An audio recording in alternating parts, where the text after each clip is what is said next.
first everybody to do today. Today I'll be talking. Today I'll be talking about what's the future of agriculture. So, what do y'all think the future of agriculture is? Like, most of the people don't really think about it. Some people think it's like the scene from Interstellar, where you're on Matthew McConaughey's front porch and there's a bunch of like automated harvesters like going through the field. But the truth is, a lot of us don't really know what it's about. We don't like know what it is today, so we can't really picture what it is in the future. So I kind of chose this topic because I grew up on what you might call a farm, not really like a big farm, but like just not the suburbs. But next year I'll be attending agriculture school at NC State, so I kind of thought this would help me in my future profession, whatever that might be. Alright, so in 2050, it's predicted that the population will be around 10 billion compared to the 7 billion that it is today. The plain facts are that people need to eat, and with this increase of 3 billion people over the next 30 years, the global demand for agricultural products will increase by about 50%. Along with this, more people are expecting to consume fruits, vegetables, processed foods instead of simple like cereal and grains that are easier to produce in lower quantities. As a result, the earth will also suffer. There'll be a lot of deforestation due to more farmland being made. There'll be land degradation, which is like erosion, salinization, more greenhouse gas emissions. You can learn all about this in TAPES, or environmental science. Climate change is also a very prevalent hurdle that agriculture faces. Changes in the frequency and severity of droughts and floods poses huge challenges for farmers and ranchers, while also threatening food safety.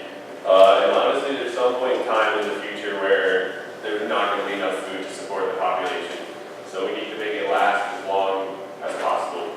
Alright, so I've explained the challenges that we face in the coming years, but how do we overcome those and make a more efficient and successful agriculture industry that can support our needs? Technology is the first step. This is what a tractor looked like in 1968, 50 years ago, and this is what it looks like now. As you can see, they've improved greatly. There's bigger engines, better transmissions. The implements on the back are wider, covering more ground. They even have computers that allow them to map the fields and show where they're getting like certain growth. As you can see, like where it's green, they're getting higher yields from that part of the field. They can map the field, like I said, they can follow like the lines autonomously, and the farmer basically doesn't even need to do anything now.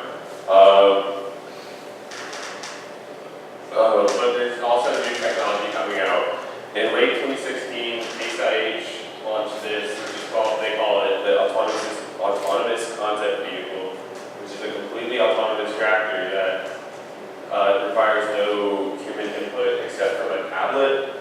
So let's say there's a farmer who's sick and he can't get out in the field until he has to get out in the field before the rain comes.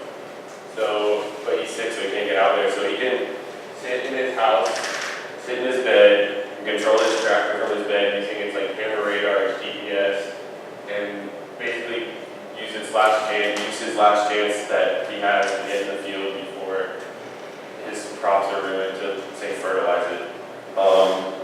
However, technology is not only confined to tractors. Devices to monitor vegetable growth are already in the works. A precision farming engineer at Leibniz Institute for Agriculture Engineering and Bioeconomy in Potsdam, Germany, is attaching sensors to apples to detect their size, levels of pigments, chlorophyll, and anthocyanin. The data are fed into an algorithm that calculates the optimal time for growth or for picking is. By doing this, the farmers can increase their yields and increase the nutrients that the consumers are getting out of their crops, thus making it more sustainable and more, futuristic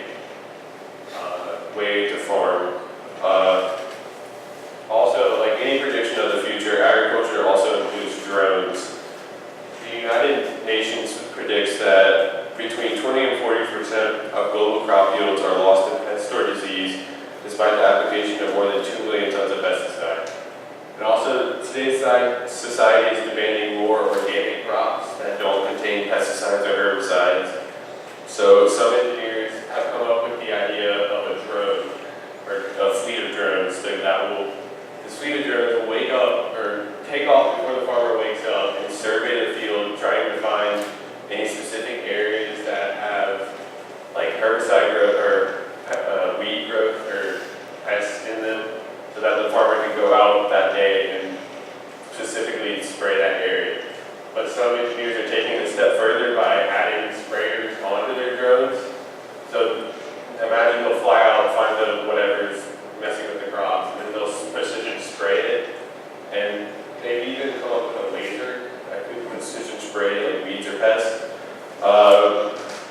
By doing this, farmers spend about $12 an acre spraying herbicides and pesticides on their crops. But by doing this, they can spend $12 per 100 acres, thus decreasing the price and making the crop more organic and healthy.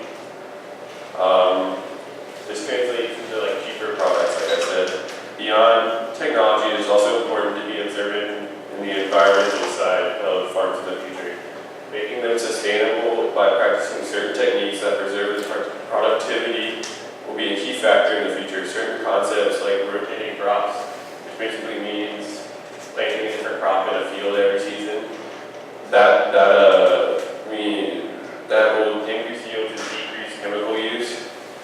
Also, reusing livestock manure can be used reusing livestock manure as fertilizer instead of contaminant can be used to make increase the sustainability of farms by not polluting their water supply. Also, planting a cover crop or a small plant used to cover the fields between seasons can be helpful in preventing erosion, eroding soil nutrients, and increasing farms' vulnerability to drought. So, to conclude, the future of agriculture contains many new pieces of technology and techniques that increase yields, increase sustainability, while also reducing harm on the environment and providing a